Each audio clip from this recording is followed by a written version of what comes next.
Estamos de volta com o nosso Debates e Opiniões aqui pelo www.radiosanta'isabel.com.br. Você nos assiste aí pela nossa live no Facebook.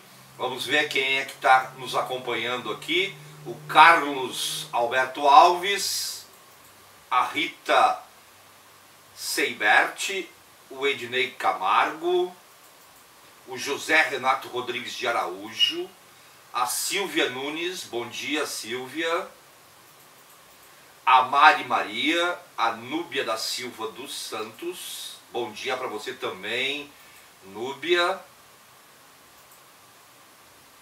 Quem mais? O Lazin Barbeiro, abraço Lazin, a Luciane Antunes Vale, o Glauco Carvalho, o Luiz Fernando Oliveira Martins, abraço para você também, o Luiz Fernando, grande abraço, lutador social, a Márcia Goulart, o Getúlio Guedes, o Cláudio Brito, grande Cláudio Brito, obrigado pela espiada. O Getúlio dá bom dia para você também, Getúlio. Grande amigo aí do controle social do Rio Grande do Sul. Jurema Bildauer, bom dia Jurema. Luciene Antunes Vale, Lula livre pra frente, Brasil é 13. Estamos juntos, Luciane. Quem mais está aqui com nós? A Cláudia Boeira, o Milton Bernardes, valeu Miltinho. O Sidney Fontoura Gomes, Gilmar Campos, Jairo Franco, grande conselheiro tutelar, Jairo Franco, lá da Vila Sicília. Carlos Augusto Nogueira, fora Temer, isso aí Carlos, fora Temer. Cléo Silva, Ângela Ramos, estamos aí com a gente, valeu pela espiada no nossa live no Facebook. A história do Brasil, Chateau, o rei da chantagem e o único e mortal erro de Lula.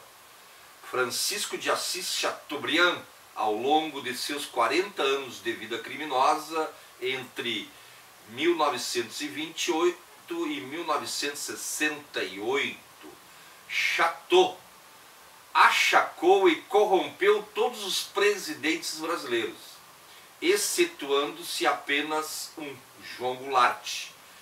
De Getúlio arrancou o empréstimo de um banqueiro gaúcho para comprar a revista O Cruzeiro, como também a incrível emissão do decreto-lei, entre aspas, Terezoca, que lhe favoreceu na disputa judicial com sua mulher para a guarda da filha Teresa.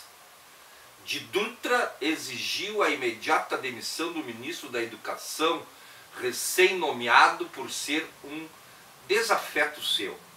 De Juscelino quis sua nomeação para a embaixada em Londres e o milionário pagamento das dívidas do MASP.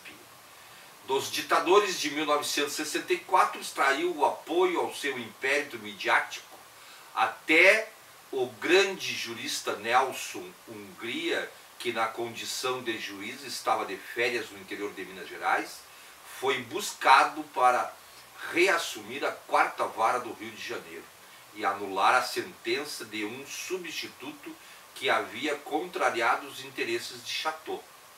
Com Goulart, os veículos associados perderam da noite para o dia as sempre generosas benesses do Banco do Brasil, do Ministério da Fazenda e dos Institutos de Previdência. Atando seu comportamento paranoico de jagunço com a sua defesa intransigente do capitalismo internacional, mostrou ser um racista, um fascista, um integralista, um antinacionalista, um colonialista, enfim, um imperialista. Quer como advogado, quer como dono dos diários associados, defendeu os interesses econômicos e culturais do magnata estadunidense Percival Farquhar, um dos grandes responsáveis da guerra de classe do Contestado, ocorrida em Santa Catarina. Chegou ao ponto de pedir aos Estados Unidos que manifestassem suas bases militares no Nordeste brasileiro, uma vez terminada a Segunda Guerra Mundial. Foi um propagandista da doutrina Monroe. Chateau sempre adotou a estratégia de que os fins justificam os meios. Para satisfazer uma vaidade sua, por exemplo, comprou por 2 vezes a vaga de senador da República, sendo que uma pelo estado da Paraíba e a outra pelo estado do Maranhão. Nesta última teve apoio do sociólogo Gilberto Freire, do candidato ao governo de Minas Gerais JK e do escritor José Monteiro. Chegou ao absurdo de pretender tomar posse como embaixador na Inglaterra sem perder sua imunidade parlamentar, já que estava duelando na justiça com José Hermínio de Moraes. Avelhentado e tendo sofrido uma trombose em fevereiro de 1960, chegou até 4 de abril de 68, arrastando a vida com muito esforço, sem deixar de escrever, com um linguajar chulo e ofensivo, e sem largar mão da prática de delitos, com achaques aos burgueses e ao Estado, até os seus últimos momentos.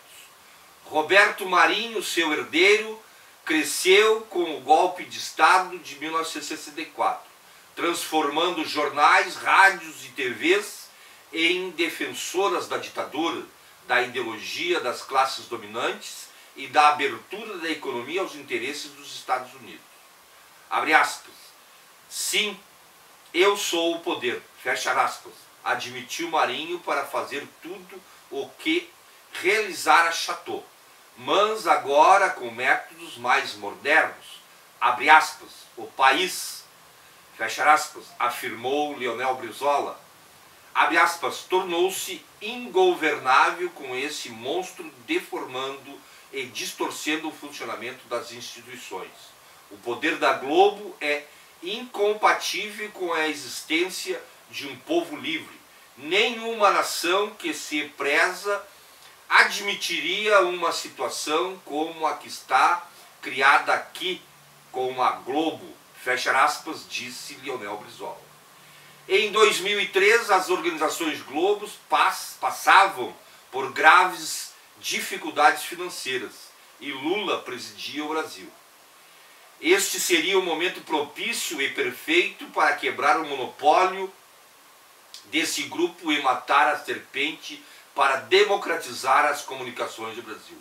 No entanto, Lula, como chefe da nação, renunciou a esta grande tarefa histórica que foi seu único e mortal erro. Assim, o Brasil atravessou todo o século XX, chegando ao século XXI, dominado pelos grupos midiáticos, pois bem, enquanto houver esse monopólio da imprensa, simplesmente não haverá democracia no nosso país. Esta é também a nossa opinião.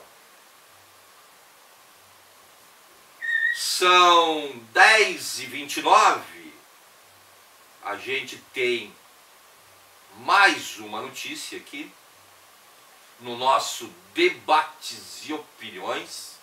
Essa semana foi tragicômica, né, para a política golpista no Rio Grande do Sul. José Otávio Germano envolvido na Lava Jato até o último fio de cabelo. E agora José Otávio Germano é desmoralizado moral e eticamente porque sempre na sua alta qualidade de hipócrita, se diz um homem da família, dos bons costumes, como se só a elite branca brasileira fosse privilegiada com a moral e a ética ilibada e os tais bons costumes. Pois o PP, partido que merece o José Otávio Germano e que José Otávio Germano merece o partido que escolheu para militar a sua política gaúcha e nacional, tomou a decisão de afastar o deputado federal José Otávio Germano. O Partido Progressista do Rio Grande do Sul afastou o deputado federal José Otávio Germano das funções exercidas na comissão executiva e no Diretório Estadual dos Progressistas. Em nota divulgada nesta quinta-feira, o PP afirmou que a decisão é devida aos fatos lamentáveis no campo da moral e da ética, entre aspas, palavras da direção partidária. O afastamento ocorre após transexuais protestarem em frente ao prédio do político cobrando uma suposta dívida. O caso chegou a ser mediado pela Brigada Militar. Aqui um comentário deste que retransmite esta notícia, até porque a notícia foi vinculada no jornal Correio do Povo aqui de Porto Alegre. É interessante destacar nesse episódio que o José Otávio Germano chama a Brigada. José Otávio Germano, que já foi secretário de Segurança Pública no Estado do Rio Grande do Sul, ainda continua manipulando como se chefe fosse as autoridades policiais desse estado. Ele chamou o brigadiano para intermediar e para pagar a transexual. Né? Esta é o fato, né, que não está explícito na reportagem do Correio e nas reportagens que redundaram deste escândalo. O partido decidiu ainda enviar, abre aspas, dossiê, tá, entre aspas, do caso para análise do Conselho de Ética do Progressista do Rio Grande do Sul, que pode inclusive denunciá-lo ao Diretório Nacional. Caso isso aconteça, um processo ético-administrativo pode ser instaurado contra o deputado. Apenas a Executiva Nacional pode afastar Germano da legenda. Outro comentário, tá? A ética e a moral está pela opção sexual do deputado, do homem, José Otávio Germano, não pela sua prática política, pela sua prática de denúncias. Em nenhum momento se ouviu esta mesma executiva chamar José Otávio Germano para explicar as denúncias e que ele está envolvido de caixa 2, de corrupção, né, e de denúncias na Lava Jato. Isto passou batido nesse grande partido da moral e da ética. O partido decidiu fazer esse dossiê e vai encaminhar ao Diretório Nacional. A decisão do PP do Rio Grande do Sul não significa, no entanto, que Germano está fora das próximas eleições. De acordo com a nota, a lista oficial de candidatos só termina, ou será definida em 30 de julho, em reunião no Hotel Everest em Porto Alegre. Abre aspas, nesta reunião do Diretório Estadual teremos a oportunidade de analisar todos os nomes que irão concorrer pelo Progressista nas eleições de 2018. A conveniência e oportunidade no campo moral e ético, bem como outros aspectos da regionalidade e competitividade, sempre colocando o coletivo acima do individual, fecha aspas, ressalta a nota do Democratas. Pois é, o grande másculo, o grande pai de família, né, se deu mal e permitiu que o seu grande segredo viesse a público e ele fosse identificado como um transexual, um homossexual.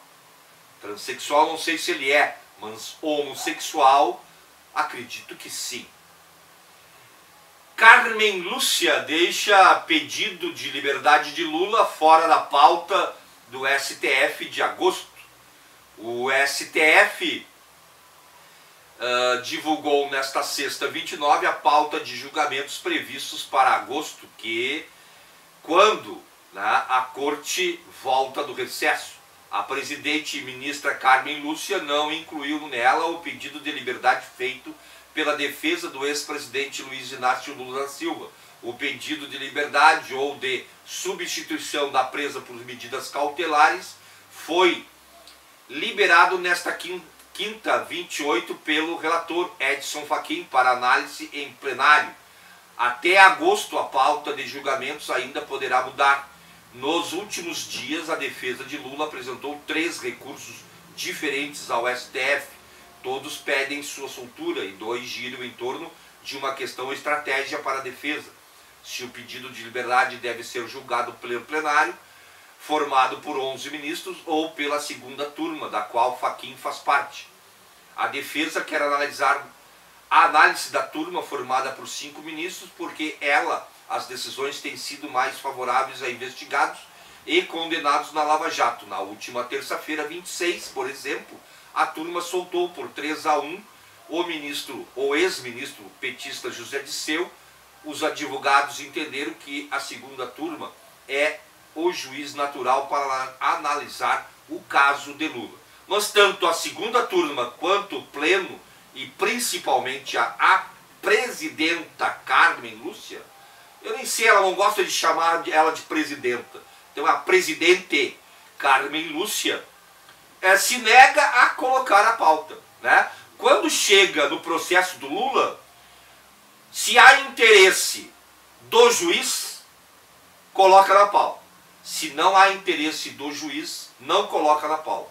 Foi o que aconteceu desde que Moro iniciou o julgamento, ou melhor, a perseguição contra Luiz Inácio Lula da Silva, tornando o presidente Luiz Inácio Lula da Silva o primeiro réu, o primeiro preso político do século XXI no Brasil, porque Lula é inocente, não tem provas documentais que comprovam os seus crimes que ele é acusado. São 10:07 aqui na Baixada do Crai e nos altos de Viamão, porque Viamão está acima do nível do lago ou do rio Guaíba. Estamos com, vamos ver quanto que a gente está com de temperatura, né? O tempo agora aqui no www.radiosantaisabel.com.br, em Viamão, no Rio Grande do Sul, às 10 horas, neblina e 16 graus. Não temos chuvas, temos 98% da umidade relativa do ar, um ventinho de 11 km por hora. 16 graus para o gaúcho é um pré-verão, né? Vamos lá para a nossa música e a gente já volta aqui no Debates e Opiniões.